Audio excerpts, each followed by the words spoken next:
back here with some more Generation Wrestling. Now, I did say on the last video that I thought that by the next show we would have 30 grand in sponsorship money gathered up. Well, I forgot that the next show was actually only 2 weeks away, so we don't have that. We have 14 grand, but we might just have that money gathered up. We could have quite possibly 30 grand in the bank by the next show, which is in 4 weeks time, I believe. But to give you a quick rundown of the show tonight, we have Joe Hendry and Kyle O'Reilly teaming up to take on Havoc here. We then have Christina Fornelli challenging Emma for the Women's Championship. Why? Because I just decided that.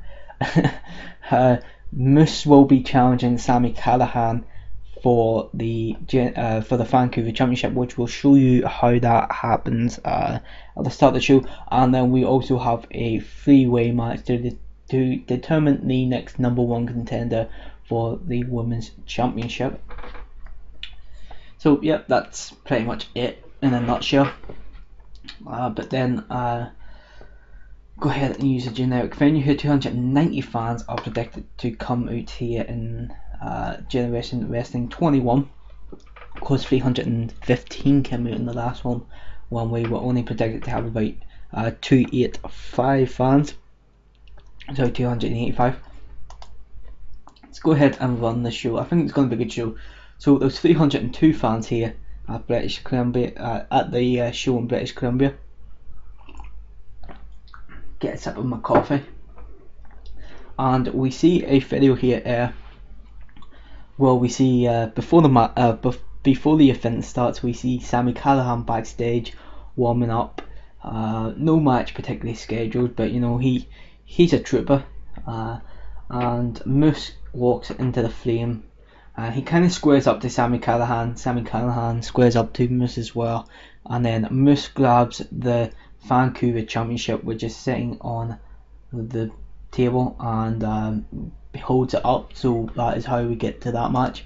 But before that match comes, that was a 45-minute segment, by the way.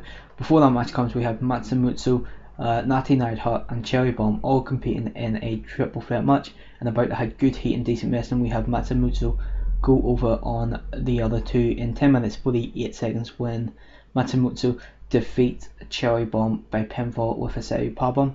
45 in performance from Matsumoto, 41 for Neidhart and 38 for Cherry Bomb. 44 with a segment overall.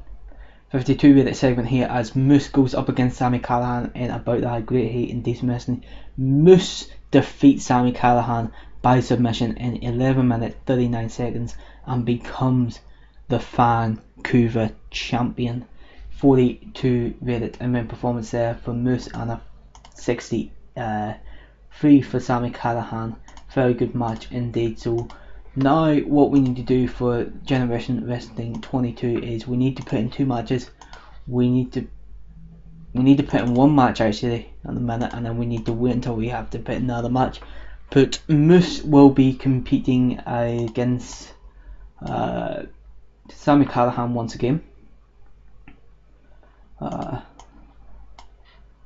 And that will be a rematch, because I do think the champion should get a rematch. So that's going to be next week.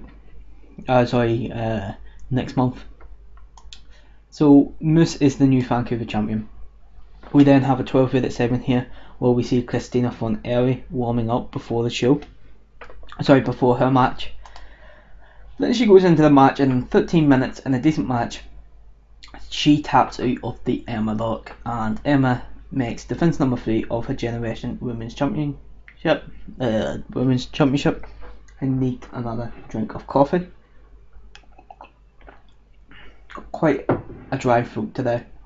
Christina Fornelli only has an in-ring performance of 24, and Emma has an in-ring performance of 49. Christina Fornelli is improving in her technical skills, so that is good. And defense number 3 is made of Emma's Generation Women's Championship reign. 41 rated segment overall, not too bad at all. Then we have a segment here as Jimmy Havoc comes out and pretty much cuts a promo, and to give you the gist of it, he pretty much says that Havoc will reign upon Generation Wrestling. in that 63-minute segment there. And then we go into that match where we see Kyle O'Reilly and Joe Hendry team up, debuting the tag team as they go up against Havoc, which consists of Jimmy Havoc, Fallen Slasher and Steve Blackwell in a bout that had a good heat and decent wrestling. Havoc defeat Hendry and O'Reilly when Jimmy Havoc defeats Kyle O'Reilly by pinfall. So Jimmy Havoc defeat the champion by pinfall. This match deserved a bit of colour commentary. Kyle O'Reilly looked excellent. 71 in-ring performance for Kyle O'Reilly. 35 for Joe Hendry, 29 for Blackwell, 25 for Fallen Slasher, and a 65 for Jimmy Havoc. And Joe Hendry is improving in his performance skills. Then we end the show on a 70-minute segment here. For some reason Sami Callihan's in there. I done that thing again where I don't double check. Steve Blackwell. Forget he's there. But yeah, so we end that show that show off on a 70-minute segment, huge segment, as both Joe Hendry and Kyle O'Reilly are laid out in the ring, and Jimmy Havoc, Steve Blackwell and Cremator Fallen Slasher are standing over the bodies, and Jimmy Havoc has the Generation Championship held above his head. So as a result from that loss, we are going to be giving Jimmy Havoc a match one-on-one with the champion, and then Kyle O'Reilly, because he did pin the champion after all, so therefore he deserves a title match. And then we can also book another match here where Matsumoto, I don't know how to pronounce that properly, Matsumoto, I'm gonna say, who will be taking on Emma for the title. And we can save that. So that's not bad there. That's a free card, so 3 matches on the card so far, and we will also probably have a tag team match. So we'll go ahead and end that show. A 52-minute show there. That is a very good show indeed. This match increased our popularity in 45 regions. I'm happy for that. Jimmy Havoc, Kyle O'Reilly. He was unhappy with his booking. Kyle O'Reilly was. So we're going to point him out as a good example. Jimmy Havoc, you are awesome. And finally, we're going to go with Emma here, because Emma really carried her match. So complimented. Praised for a good performance. Jimmy Havoc seemed pleased. Kyle O'Reilly was very happy, and Emma seemed pleased. So that's a pretty damn good show there. Now our next show will be in 4 weeks' time. So as we can just let the money build up. Really.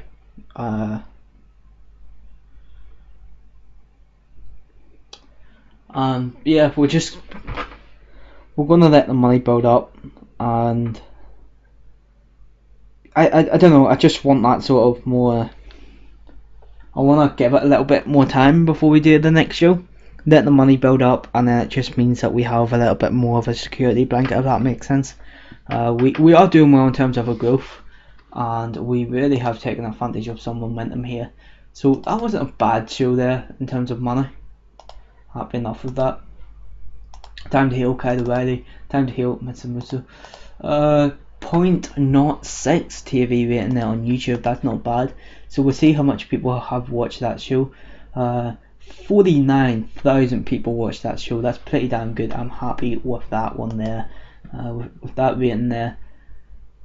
That's quite a good rating. I'm very, very happy with that actually. Why does Sami Callihan have morale issues? Because he's furious at the booking of a match. What? We'll give him a bonus then. He's just annoyed now, that's okay. I don't understand though why he would be angry at that booking. Like, you know, your main eventer holding a mid-card title.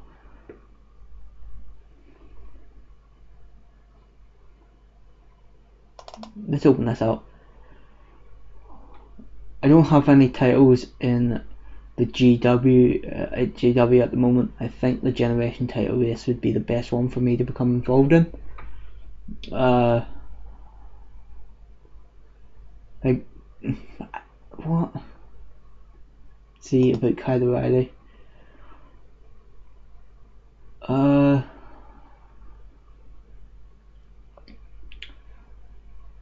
Okay. He's happy with his current role. Let me see Sami Callihan again. I'm happy with my current role as a main eventer. Okay. Yet you're still annoyed at booking decision when another main eventer took a mid-card title off you.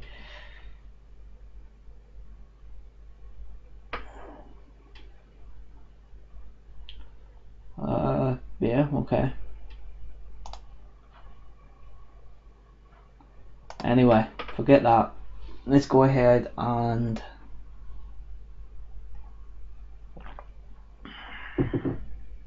that's some good coffee.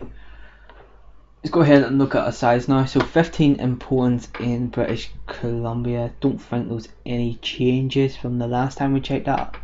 But we'll go ahead and look at our popularity. We have to be up some. We're up in Australia again, so that's very good to see indeed. I'm very, very happy with that. Extremely happy about that. So I am. I'm hoping to get more. Hoping to boost our popularity in Australia more and more. And yeah, it'll just be good to see us get more popular in Australia. As well as everywhere else in the world, I do want to become a very, very popular company, and we're on the track of doing that. Really, you know, we're 24th in the world, which is not bad at all. Not bad at all. Let's go ahead and do an all push here. I don't think there'll be too much changes. Lost the overview. Nope. Moose has dropped down to upper mid card. Maybe he didn't drop, maybe he was there already, I don't know. But I suppose that's not a bad thing with him holding the title. Anyway, mid card, Scotty Mac has moved up above the King of Yukon somehow. I don't know why or how. I don't think there's any changes there, to be honest, apart from that. So let's go ahead and close that down. And we would like to see Bobby Wood to resign. Who do you work for at the minute? Oh, you're working for multiple companies. I did try and sign Bobby Wood before, but he's $3.5 grand, so that's a big no. Oh, look at this here. Actually, go back in there. NXT and TNA World Heavyweight Champion. Did you ever think you'd see that at the same time? Nick Alice has joined NXT. Can't remember what his Magnus wasn't actually. Magnus, yeah. I was gonna say that I couldn't remember what his name was in TNA, but apparently that is a lie. Let's go ahead into the company wars here. TNA are 10th in the world. Let's have a look at TNA. You took some of my wrestlers. I still haven't forgive you for that. Why is Adam Cole not yet your champion? Eddie Kingston is still the champion though in TNA, the X Division champion in TNA. And he's also the tag team champions, champion, one half of the tag team champions. So I'm happy to see that. Why are you the champion here and not Adam Cole? And why are you the champion here and not Adam Cole? Well, fair enough, it's Bobby Wood, yeah, but still, Adam Cole deserves the title. What is Adam Cole doing at the minute in TNA?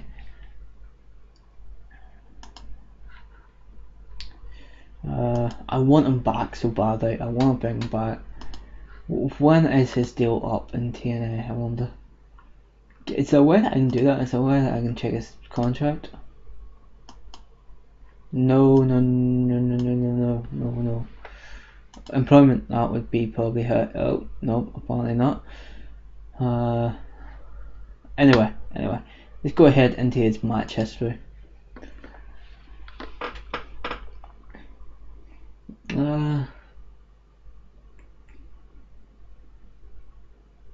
He hasn't even wrestled much for TNA, has he? No, well, no, actually, he's been on quite a few shows. He hasn't had a title match yet, unfortunately, but 96 rated match, imagine that.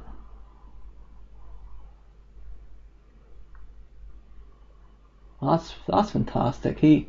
Adam Cole really is just amazing. Who was that against? Oh, that was with Sabre Jr. As they took on the Golden Lovers, because that's a tag team. Speaking about the Golden Lovers,